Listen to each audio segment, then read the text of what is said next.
Hey, this is Joe, and welcome to Dark Souls 2, Scholar of the First Sin Edition.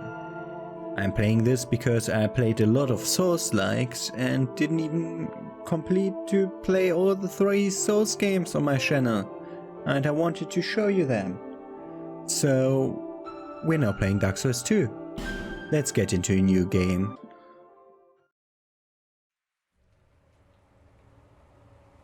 Perhaps And here you've goes seen it. Maybe in a dream, a murky, forgotten land.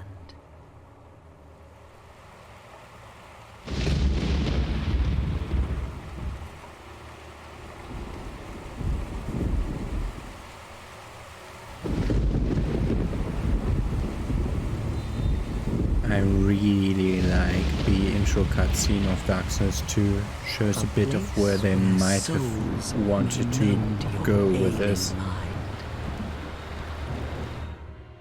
Before they were stopped in their tracks.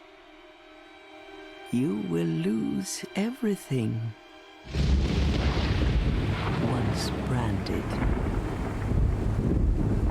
The symbol of the curse. An augur of darkness. Your past, your future, your very light.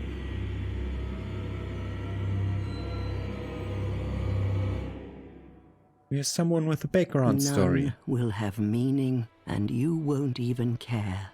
By then, you'll be something other than human. A thing that feeds on souls, a hollow.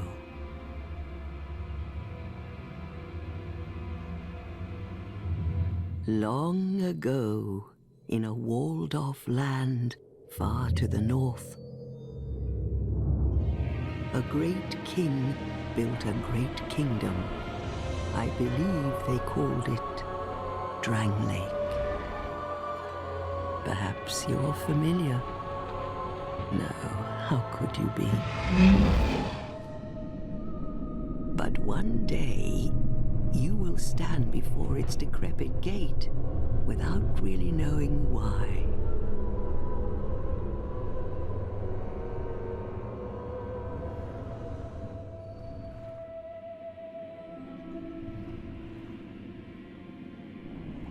And there we are, before its gate. Slowly going there.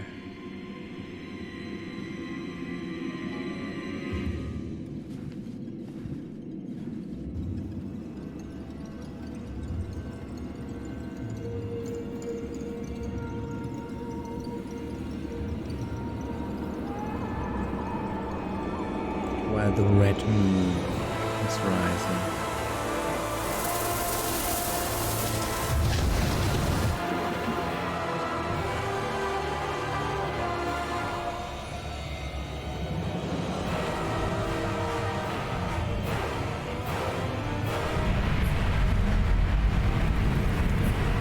We're releasing some spirits. Like a moth drawn to a flame, your wings will burn in anguish. Time after time.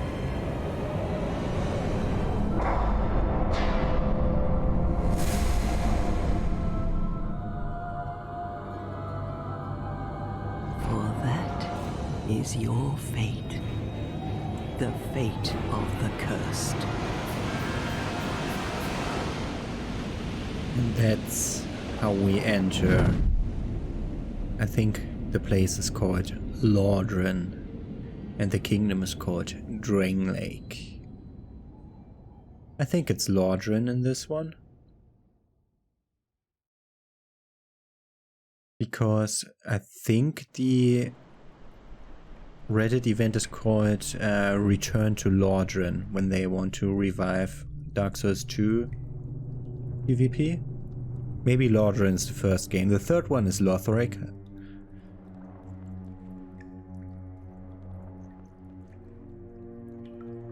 No, the first one must be Lordran, because this is Drain Lake. We heard that just in the cutscene.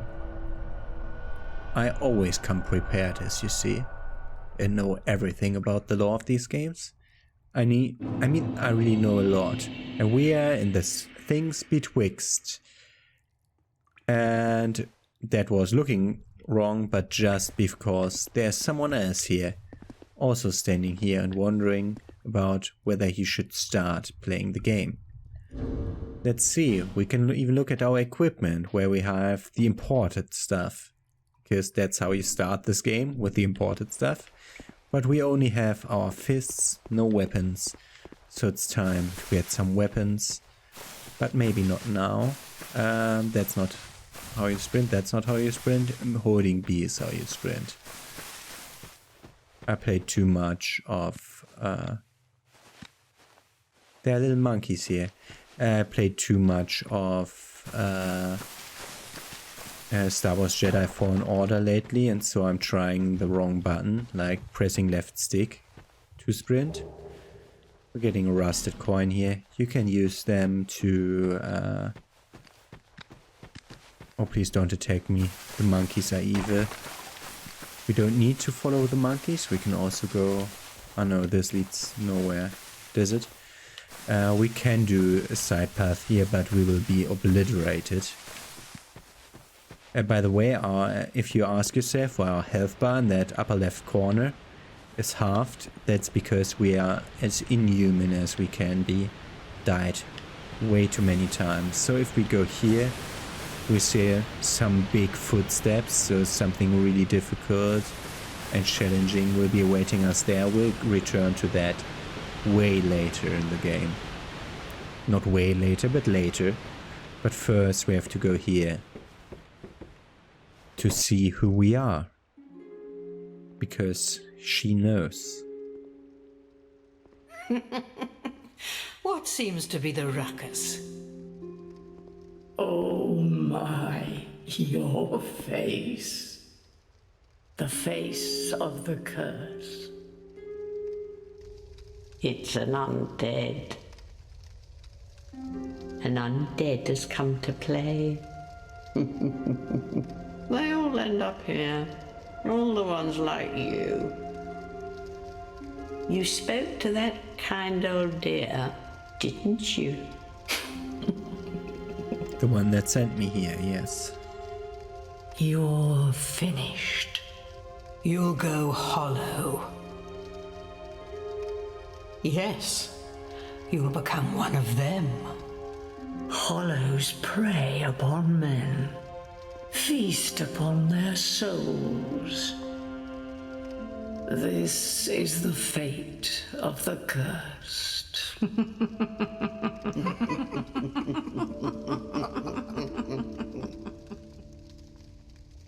What is your name? And this is how we name ourselves. Try to recall your name. Okay, we have to use our keyboard for this. Our name, as always, is our name. Sure.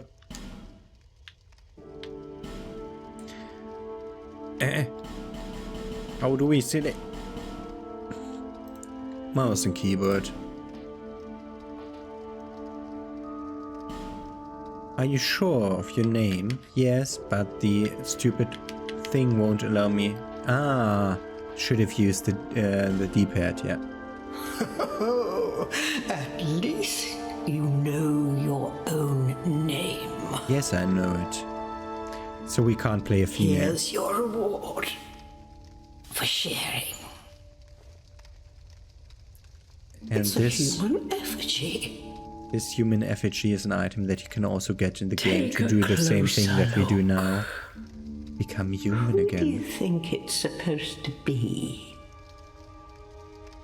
Think back, deep into your You past. see the brand of the curse on the human effigy, so Yes. it's clearly It's an us. effigy of you.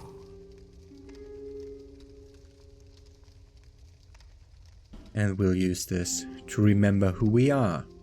So, let's go into class and gifts. What different classes do we have? Can be deprived, We are unclothed, our origin is unknown. We have nothing to fight with except life-affirming flesh. Then we have the Explorer. A well-traveled explorer, not terribly powerful, but he has many items. Starts with the Explorer set, which I really like, especially the monocle. And like the arm piece that has the stuffed hawk attached to it. But only starts with a dagger, and I don't want to start with a dagger.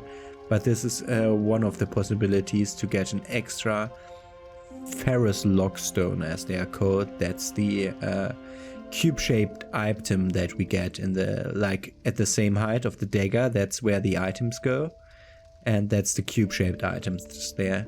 And this is one possibility to get one, but I assume we'll get enough. Otherwise, this game also allows for farming of them. Then we have the Sorcerer. We played Sorcerer in Dark Souls 1, so it would be fitting to continue as a Sorcerer, but I think I won't. You can also start as a Cleric, who starts with a mace. The Sorcerer starts with a dagger also. You can also fight as start as a Bandit, which is one of the 4 melee classes that we get. This one actually is the only class that starts with a bow, I think. Yeah. So it's basically for the bow that you get this class, but you're shown the other stuff. Very gladiator looking helmet there. And we have the Swordsman, who has 2 swords, showing off what is like one of the main differences of this game to the other games, which is the power stancing, dual wielding combat. And yeah. So maybe we'll start with this, because I want to cover like the things that make all of the games special. So in the 3rd game I'll be using something that has sword arts, probably, or maybe just a pyromancer, because I really didn't use that before. The other thing that makes this game special is hexes, which are a combination of cleric and sorcerer, so faith and magic. But you can start as a hexer. You'll have to get used to it. So then we have the knight, who doesn't start with a shield, just has one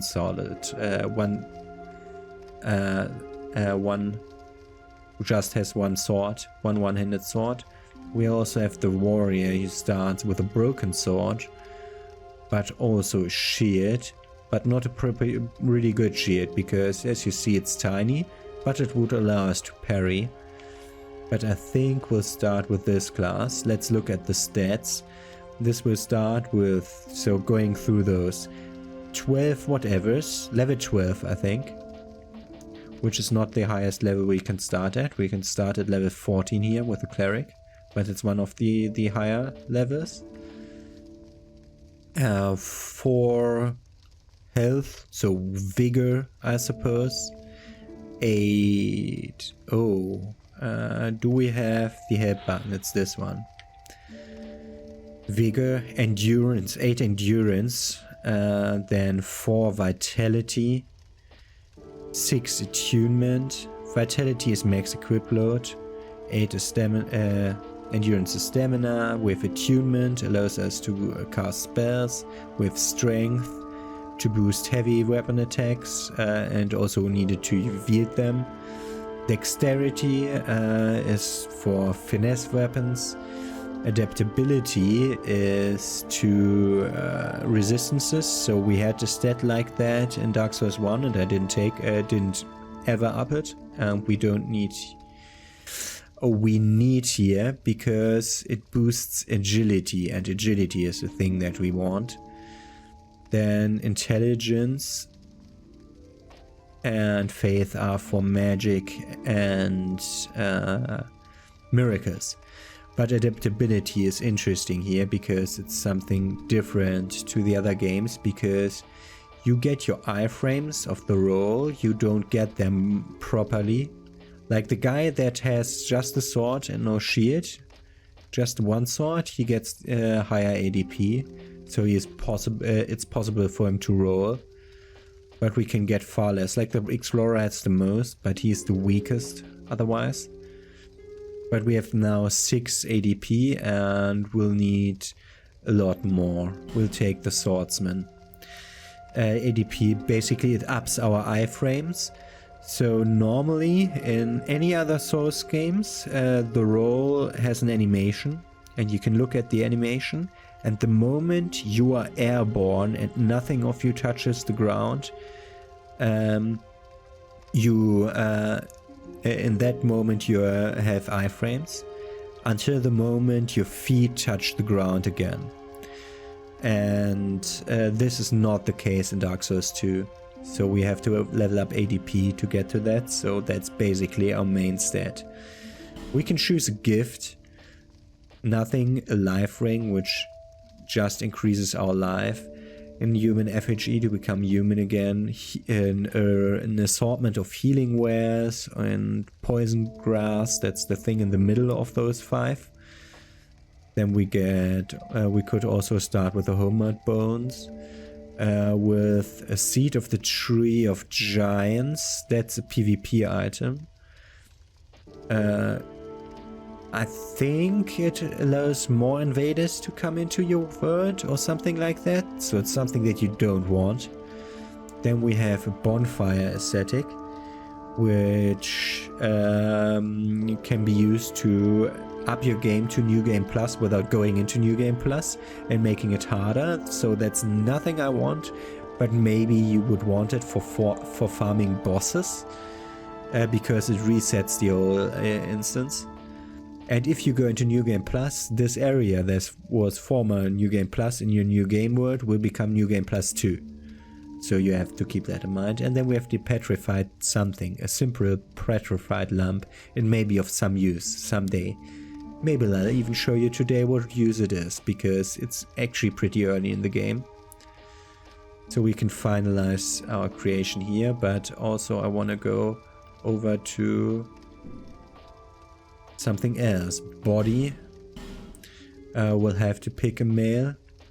But females actually don't look different here in this game. Build. I'll be setting up my character and I'll meet you back when we're there.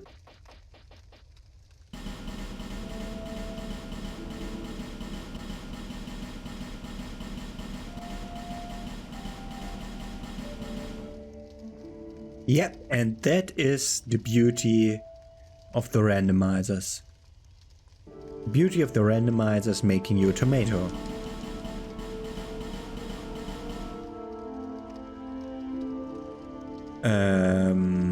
I think I want to reset that. I just wanted to show you that. It's like, it looks like a beak. The nose looks like a beak because it's yellow, and then the rest of the body is just a tomato. It's weird. So, and I'm here with my about finalized creation. When I chose my hair color, I immediately thought, oh, let's go for a Geralt kind of look, but it's completely impossible, especially since there are no scars that you can add. The beard really doesn't fit it. I have no idea why I chose that, but this is now our guy, the swordsman. And we can now finalize our creation. This is our true self. We can change that later. All people come here for the but same we'll have to use reason. items for that. To break the curse. You're no different, I should think. Doesn't stand a chance. Well, you never know. And we learned why we're here, to break the curse. The curse of the undead. Go through the door and trot along to the kingdom. But remember, hold on to your souls. They're all that keep you from going hollow. Oh, I'll fool you no longer.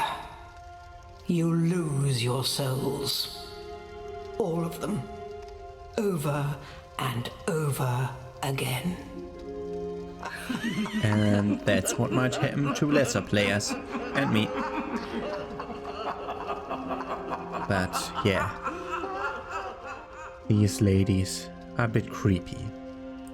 I think we can speak to all of them. But here we are now with our 2 swords and character customization done.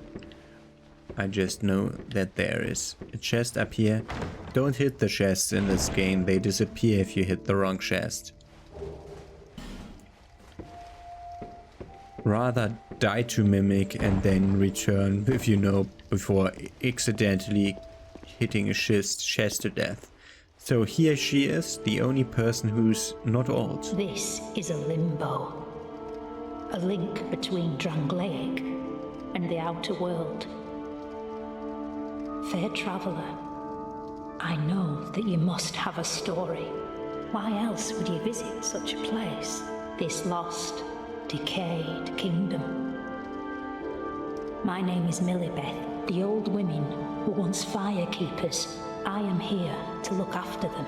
It is what my mother did, and her mother before her, and so on. The old women were keeping, but now the fire shows signs of fading. Oh. And the kingdom is beset by hollows. The old women are sisters. I am told there was a 4th. Long ago, firekeepers were commonplace. But now they are lost, scattered to the winds. The old women, but... There are 4 of them, and we only see 3.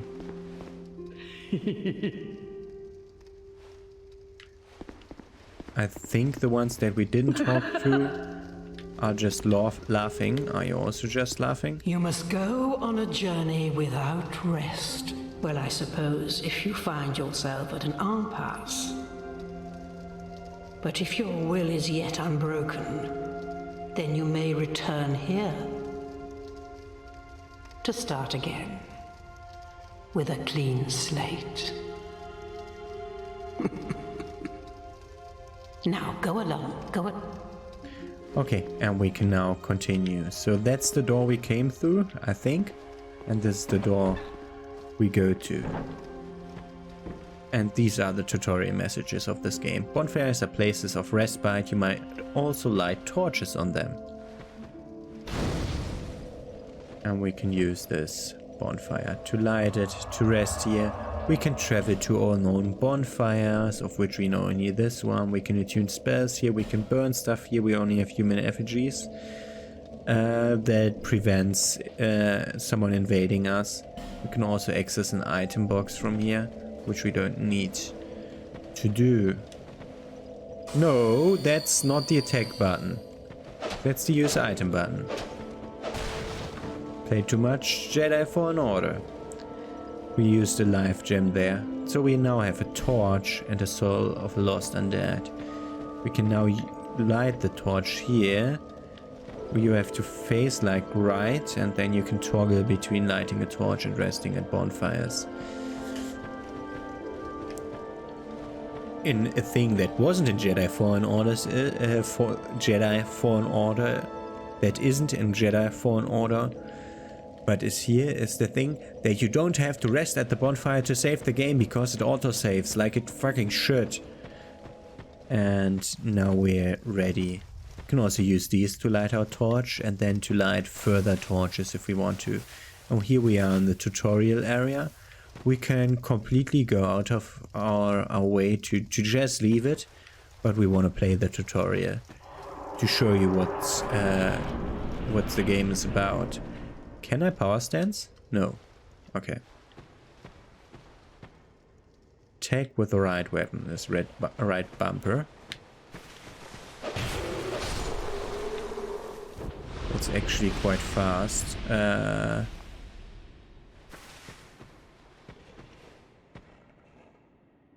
Change target and target lock. Yeah. Do we use this? Yeah, okay, we use right bumper and left bumper to attack.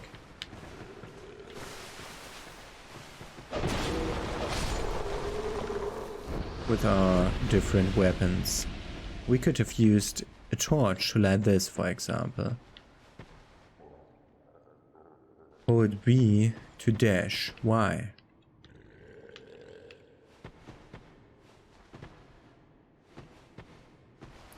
To run from him.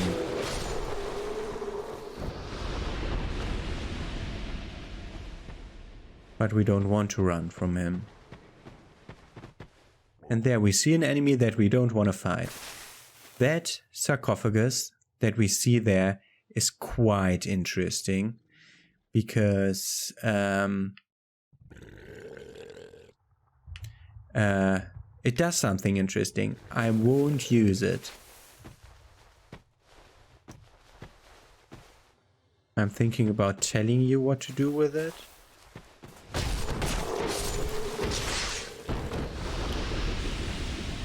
This is not one of the lesser games that tells you when to do the backstab attack. You just do it if you're at the right position. But here we have an item. Perfect setup for an ambush. We get a dagger. That's for all those classes that completely start without anything, like I think the deprived starts without anything. He shot at me and I rode through the arrows, so that was actually quite alright. You can use both our swords. As you see, I used my right sword quite a bit more than my left sword. You see that in the lower left corner.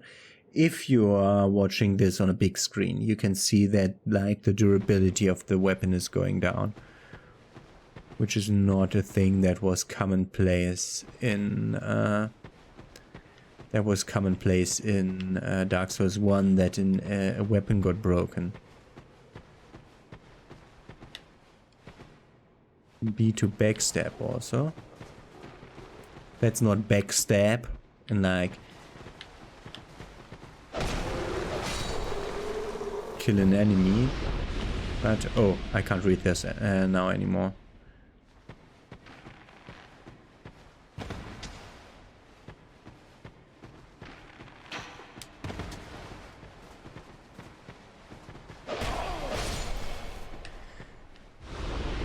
Okay. And we get the life gem back that we used up there because we were just stupid. And this is the first tutorial gauntlet dealt with, I think. A right stick to move camera around. Yeah. So this is how we go here, where we kick the ladder down. And here we find the crow of this game. Give us smooth, give us silky. What could we have in our inventory that is considered smooth and silky? That we'll have to read the descriptions. This one is pleasant to touch. Pleasant to the touch despite it looks. Maybe let's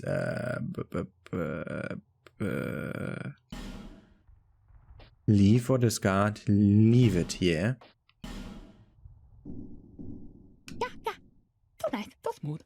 And it worked. That's what you can do with that item, and it gives you a random reward from a loot table. Which is in this case the Titanite slab, which is the best item you can get here. Wow. It gave us a Titanite slab. Like the third item we find in the game. Hold B to slide with this game. The first item we find in this game is the maximum tier upgrade item. So we have 5 minutes of torch timer. So this is our time that we have to light all the torches that were in here. Hopefully not missing anyone. Because there are like special things connected to lighting all the torches in some of the areas. I don't know. I think here in the tutorial zone you get a special invasion if you do all of them. I'm not 100% certain. But there are like other areas where you get some special stuff if you light all the torches. I'm not entirely sure how it works. I just know that it's a mechanic. So we'll just run around and do that. And then we have 2 more tutorial gauntlets, and already 28 minutes of episodes are passed because I spoke about, like, the beginning of the game took way too long to just get into doing stuff because I talked about the classes, which is a thing that you might not want to do. So timer stop when you go down ladders, but it's actually continued after going down ladders. I'll light all of them here in the open so that I'll remember the next time I come here.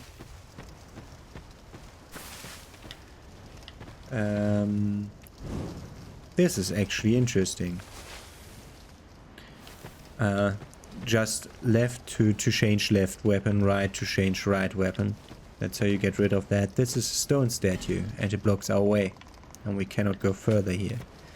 And we heard some familiar sounds to those who played Dark Souls 1. Because those were basilisk sounds. Okay, let's go to the second tutorial gauntlet.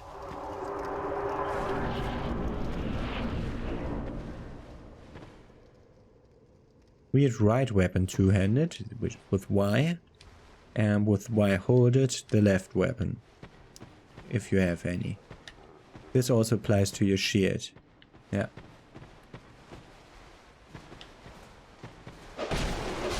This is now a gauntlet with enemies that are actually armed. We still don't have our Estus flask. Yeah, I just want to remember you of that. It's not a really easy thing here. While dashing, do a dashing jump. Or go up the ladder. So jumping works while dashing, press the button. And this jump has no jump height at all. Just brings you like half a meter forwards. And we get amber herbs, which is an item that I think is completely useless.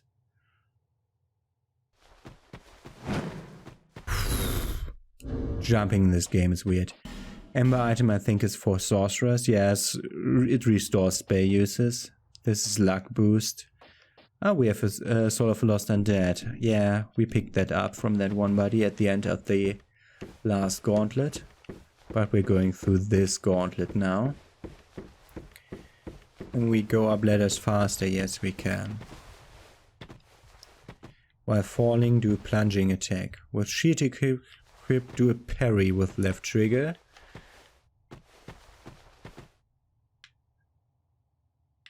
Left stick and right bumper is guard break, which looks like this in this game. And the parry does look like this, but that's a heavy attack with my left weapon because it can't parry. Some of those can. But let's do a plunging attack.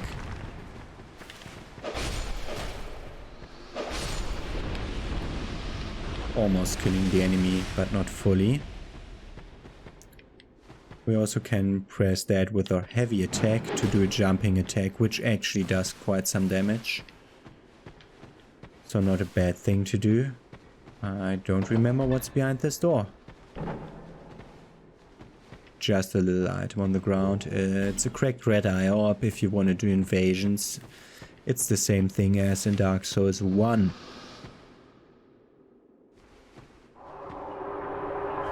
I think someone just kindled the bonfire here. Because we got the little animation. I think that would have refilled our Estus. And this is where you can go to get rid of the basilisk enemies. That was the sound that I was mentioning like a second ago. That you can hear from outside. So let's light our torch and go through that gauntlet again. I think I'll skip you past that. So now we lit almost all the torches, but the one on the thing that we didn't go to, like right there. Like right in our line of sight when we climbed down this, but I was looking that way. towards that sarcophagus and the hippo. I don't have something smooth for you now. You can pick up the item, which is the soul of the nameless soldier. You can set the light here. So we can detoggle our torch, and then we'll read the tutorial entry. Light sconces with a torch. It's a tutorial entry if you missed it somehow, which is pretty easy actually to miss that. And now we're going on. And I almost forgot to light the last one. So we almost lost all of our torch availability here. But now we're leaving tutorial land. We don't need a torch anymore. This is where the messages start and the death players start. They die in this room to make it feel like it's crowded. They die here on purpose, poisoning themselves or pulling enemies here, so that it seems like it's a dark place and you get a boss fight. But then you're just in Majula and you think, wow, is this Dark Souls? It's bright, it's colored, it has a nice feeling about it. This can't be my Dark Souls. It can, and it's great. I like Dark Souls too. We got an item over here. So I'll just show off which directions to go to from Majula.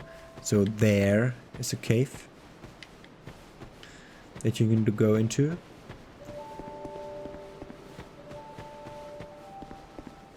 Then there is an entryway that you can go into. There's also something leading up right beside that. There is a hole that you can jump down to, and there's a cellar to that building. We'll explore all of that tomorrow. Then also you can go down here into that cave, and then you can go up there. But for now we're just gonna sit, we're just gonna light this bonfire, and we're gonna rest at this bonfire. We don't have a level up. In Lordran you level up at bonfires, it said in Dark Souls 1, but in Dragon Lake you don't level up at bonfires. You need something that they brought back from Demon Souls. The need of a firekeeper to level up. And there she is, and she will be the first person we are going to speak to in the next episode when we explore Majula thoroughly, as always. But there are a lot of NPCs here. You could already see one sitting there. There's one NPC up there. She's over there. There's a guy in this hut. Yeah, that's it. But yeah, we'll do a lot of exploring.